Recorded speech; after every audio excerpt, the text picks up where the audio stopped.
안녕하세요. 산부인과 의사 황인아입니다. 오늘은 갱년기의 건강을 지킬 수 있는 생활 습관에 대한 이야기를 좀 해볼 거예요. 이전에 제가 추천하는 영양제도 말씀을 드렸고 운동 꼭 하셔라 이런 말씀도 많이 드렸죠. 식사할 때 어떤 종류가 좋고 이런 것들 다 말씀을 드렸는데 오늘은 좀 정리를 해서 좀 말씀을 드리려고 해요.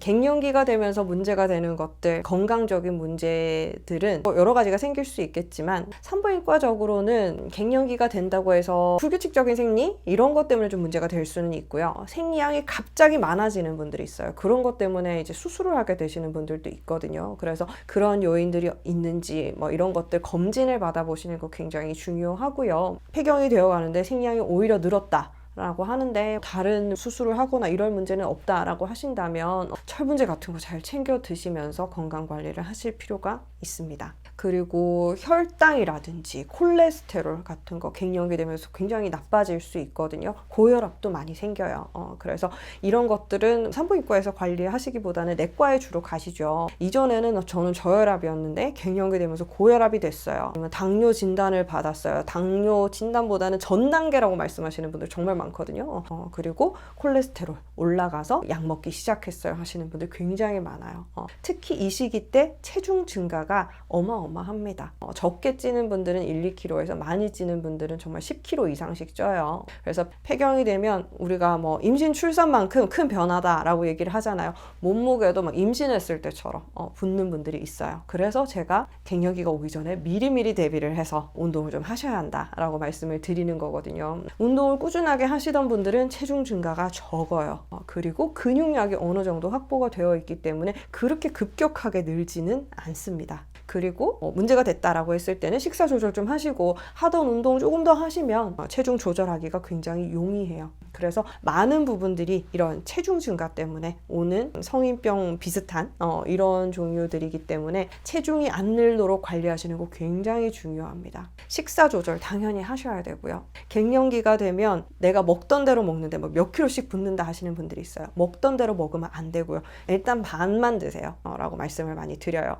나는 오히려 체중이 줄어요, 입맛이 없어요 하시는 분들 원래대로 드셔야겠죠. 근데 대부분의 분들은 체중이 늘기 때문에 항상 체크를 해보셔야 돼요. 뭔가 이제 바지가 안 맞거나 뭔가 좀 몸이 붓는 것 같은 느낌이 든다 라고 했을 때는 체중 빨리 체크를 해보시고 느는 상태인 것 같다 그러면 빨리 식이 조절에 돌입을 하셔야 됩니다. 많이 급격하게 찌고 있을 때는 나는 운동해서 건강한 방법으로 빼야지 절대로 안 됩니다. 운동에서는 칼로리 소모를 그만큼 시킬 수가 없어요. 먹는 양을 따라갈 수가 없습니다. 하루 종일 운동해도 몸만 피곤하지 살이 빠지지 않아요. 내가 계속 먹는다면 내 몸이 그만큼의 에너지를 필요로 하지 않는 상태가 되는 거예요. 그러면 먹는 양을 좀 많이 줄이셔야 됩니다. 지금도 조금 먹는데요. 그러면 내가 어떤 종류의 음식을 먹고 있는지 한번 보셔야 돼요. 조금 먹고 있는데 바닐라 라떼를 먹는다, 아니면 흰쌀밥을 먹는다, 국수를 좋아해요, 스파게티 먹어야 돼요, 저는 빵 없이는 못 살아요, 자기 전에 과자를 2봉지 먹어야 돼요. 과자가 양이 많은 것 같지 않잖아요. 살은 쪄요.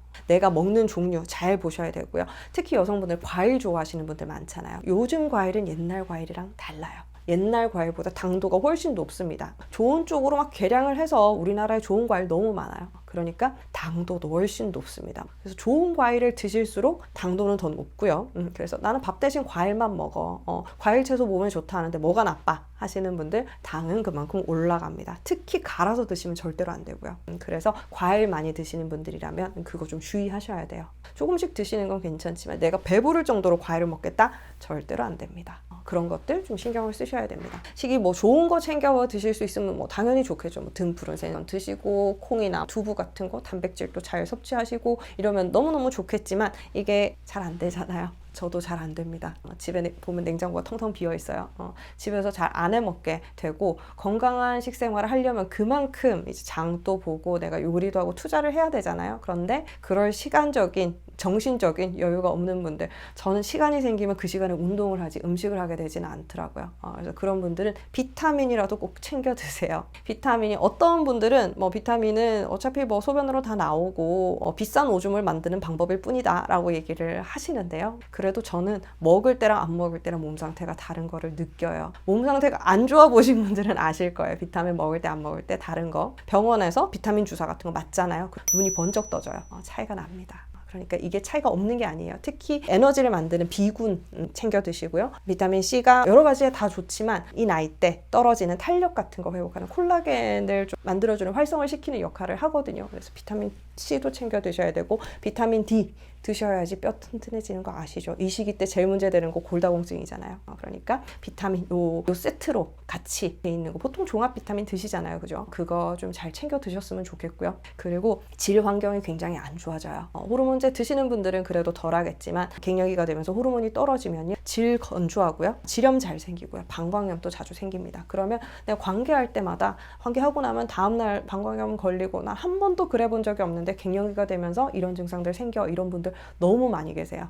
그런데 질 유산균이 좀 도움이 됩니다. 질내 환경을 좀 좋게 유지하는데 좀 도움이 되거든요. 그래서 질 건조가 심하다라고 하면 건조에 대한 치료를 따로 하셔야 되겠지만 그런 정도가 아니다라고 하신다면 질 유산균 규칙적으로 꾸준하게 드셔주는 것만으로도 어느 정도 조정이 될 거고요. 여기서 이제 건조가 심하다 하시는 분들은 질 안에 넣는 거 그런 제제들도 좀 사용을 하시면 도움이 될 겁니다. 그리고 제가 운동 말씀을 드렸는데요. 운동 하셔야 돼요.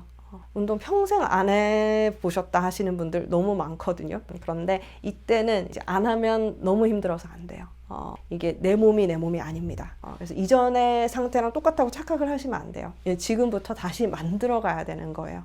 지금 내가 아픈 게 시간 지나면 좋아지겠지 절대 좋아지지 않습니다. 갈수록 나빠져요. 그러니까 운동을 하시면 몸이 아프던 곳이 좀 좋아지는 경험도 하실 거예요. 그래서 운동은 근육 운동 꼭 포함이 되어 있어야 되고요. 유산소 저도 너무 싫어하지만 하실 수 있으면 좀 하시는 게 좋습니다. 심혈관계는 좀 튼튼하게 해줘야 되잖아요. 요즘 러닝 유행하니까 그런 거 하셔도 괜찮고요. 근육 운동은 근력은 갈수록 더 빠지거든요. 근육이 잘 안 생기는 몸이 됩니다. 그래서 꾸준하게 근력 운동을 해주셔야지 그나마 내 몸의 근육량이 어느 정도 유지가 될 거고요. 그러면서 살이 덜 찌는 몸으로 만들어갈 수가 있어요. 그리고 다치는 것도 훨씬 덜하게 될 거고요. 뭔가 생활에 활력도 좀 생길 수가 있고요. 그리고 자는 거 너무 중요한 거 아시죠? 수면이 굉장히 중요합니다. 수면이 잘 안 되면요. 갱년기 증상도 더 심해지세요. 갱년기 증상 때문에 못 주무시는 분들도 있지만 못 주무셔서 갱년기 증상이 생기는 분들도 있거든요. 잠만 잘 자면 많은 것들이 해결이 돼요. 그래서 잠을 잘 못 주무시는 분들 위해서는 저는 카페인 끊는 거 말씀을 드리고요. 금주도 굉장히 좋은 영향을 줍니다. 나는 술 먹으면 잘 자는데요 하실 수 있는데 술을 먹고 잤을 때는 피로 회복이 안 돼요. 몸은 계속 일을 하고 있습니다. 그 알코올을 해독을 해야 되잖아요. 간은 계속 일하고 있는 거예요. 나는 의식은 없었지만 내 몸은 밤새도록 일을 했기 때문에 다음날 그렇게 피곤한 거예요. 그러니까 수면을 잘 하시는 거 굉장히 중요하고 자기 전에 핸드폰 보지 마시고 웬만하면 책을 보세요. 잠이 잘 옵니다. 자기 전에 가벼운 스트레칭 같은 거 하시는 것도 도움은 돼요. 반신욕 하시는 분들도 있고요. 그런데 심한 운동은 하지 마세요. 몸이 막 활성화돼 버리면 더 이제 각성이 돼서 잠을 못 잡니다. 잠을 자더라도 깊은 잠에 들지를 못해요. 그래서 운동하는 시간을 웬만하면 오전으로 잡으시는 거 저는 추천을 하고요. 저녁 때 한다라고 한다면 너무 과격한 운동은 하지 않는 걸로 하는 게 수면의 질에는 더 좋습니다. 그리고 카페인 영향 정말 많이 줘요. 내가 똑같이 자더라도 수면의 질이 떨어지고요. 잠이 드는데도 시간이 더 오래 걸립니다. 그리고 카페인을 제가 요즘 조금 섭취를 하면서 정말 안 좋다고 느꼈던 게 카페인이 들어가잖아요. 몸이 약간 각성이 되잖아요. 실제로 내 몸이 할 수 있는 범위를 넘어선 일들을 하게 되더라고요. 뭔가를 좀 더 의욕적으로 똑바른 정신으로 할 수 있는 거는 굉장히 좋은 점이긴 한데 내가 할 수 있는 레인지보다 더 많은 일을 해버리니까 너무 피곤하고 다음날 잠도 제대로 못 자고 피로 회복이 안 되고 이게 누적이 되면서 결국엔 병이 나더라고요. 그래서 카페인은 안 드시는 게 가장 좋고요. 나는 커피 안 먹으면 도저히 안 돼 하시는 분들은 디카페인 좀 드세요. 맛이 없긴 한데요. 그래도 커피 맛은 납니다. 그래서 조금 그런 대용을 사용을 하시면 좋겠고요. 금주 하셨을 때 수면도 훨씬 좋아지고 피로도도 덜하고요. 술을 드시면 얼굴 화끈거리는 거 이런 증상들 있죠. 더 심해집니다. 살도 더 많이 찌죠. 술을 언제 먹어요? 밤에 먹죠. 안주 없이 먹나요? 안주 먹고 술 먹고 하면 살찌는 원인 중에 가장 많은 거가 술 드시는 거예요. 그래서 술을 안 드시면 좋고요. 금연도 하시는 게 좋아요. 담배를 계속 피시면요. 몸이 건조해집니다. 질건조증도 더 심해져요. 그리고 뭐 전체적인 순환 같은 것도 당연히 안 좋죠. 그러니까 순환에 문제가 되는 질병들이 더 심해질 수가 있는 거죠. 그래서 그런 면들에서 금주, 금연, 그리고 카페인 끊기 요것도 하시면 좋을 것 같아요. 그리고 규칙적인 검진으로 산부인과 유방검진 당연히 하셔야 되고요. 골다공증 꼭 체크하셔야 됩니다. 그리고 아까 내과에서 보는 항목들 말씀드렸죠. 고혈압, 고지혈증, 혈당 올라가는 거, 당뇨 전 단계 정말 많다고 말씀드렸어요. 그래서 이런 것들 꼭 체크하셔서 내 몸이 급격하게 변하는 시기거든요. 이런 것들을 잘 챙기실 수 있으면 좋겠고, 많이 하는 얘기잖아요. 의사들이 음식 조절하고 뭐 운동하고 영양제 챙겨 먹고 이런 거 많이 얘기하는 거지만 이게 정답이기 때문에, 이게 제일 효과가 좋은 증명된 방법이기 때문에 계속 이렇게 얘기를 하는 겁니다. 의사들도 그거 하고 살려고 이제 고군분투하고 있어요. 저도 운동 웬만하면 하려고 노력을 하고 있는데 이게 쉽지가 않아요. 그래서 쉽지 않은 거 알지만 여러분도 잘 하셨으면 좋겠습니다. 오늘도 영상 봐주셔서 감사하고요. 저는 다음 시간에 또 갱년기 관련 영상으로 찾아오겠습니다. 다음 시간에 봬요. 바이바이.